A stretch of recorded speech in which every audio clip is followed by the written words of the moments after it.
총선을 앞두고 정부와 여야 정치권이 경쟁적으로 민생 정책을 쏟아내고 있습니다. 대부분 수조 원씩 세금이 드는 정책인데 재원은 어떻게 마련할 건지, 실현이 가능한지 따져보도록 하겠습니다. 홍영 기자, 요즘 세금 깎아준다느니 돈이 드는 정책 아주 남발하는 것 같습니다. 네, 그렇습니다. 먼저 새해 들어서 대통령실과 정부는 금융투자소득세 백지화를 꺼냈습니다. 또 개인종합자산관리 계좌의 비과세를 늘리기로 했습니다.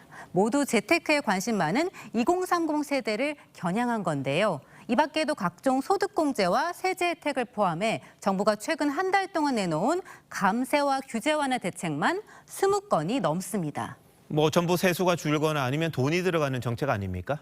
네, 맞습니다. 수조 원씩 드는데요. 내년부터 시행하려던 금투세가 폐지되면 연간 1조 원이 넘는 세수가 줄어듭니다. 위류세 인하에 9조 원, 공익사업과 연계해 걷어들이는 부담금은 올해 25조 원 규모입니다. 간병비 지원에 연간 15조 원이 필요한데 건강보험 재정은 내년부터 적자입니다.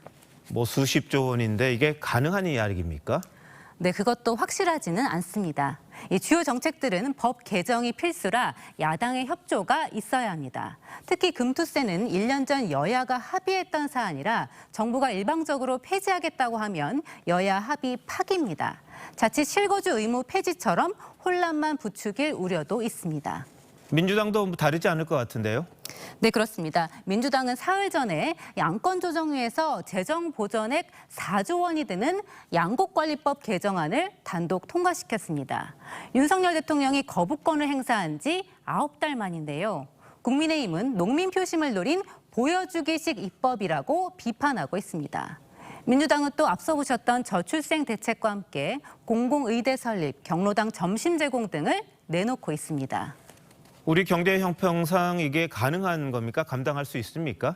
네, 이미 지난해 예상보다 세금이 덜 거치면서 실질적인 나라 살림을 보여주는 관리 재정 수지 적자 규모가 60조 원에 이릅니다. 올해는 90조 원을 넘을 것으로 예상되는데요. 이 재정 적자는 국내 총생산의 3.9%로 늘어나게 됩니다. 그런데도 이 부족한 세금을 어떻게 메꾸겠다는 대안은 없습니다. 우리나라 같은 경우는 사실 세수 문제가 더 심각하죠. 지금 논의가 되고 있는 감세 정책들은 그런 산업정책이나 전략적인 접근이라기보다는 당연히 재정 건전성에는 부담으로 작용할 수밖에 없지 않나 싶어요.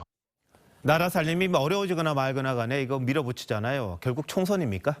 네, 4년 전 기억하실 겁니다. 지난 2020년 문재인 정부와 민주당은 총선을 2주 앞두고 코로나19 재난지원금 지급을 발표했습니다.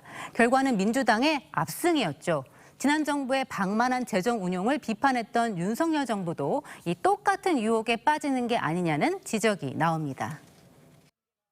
여야를 막론하고 너무 뒷감당 없이 재원 대책 없이 약속을 하고 있고 세제를 볼모로 인기 위주로 법안 폐지나 개정을 이용하는 건 혼란을 줄 수 있고 사후적인 또 대응이 계속 문제가 될 겁니다.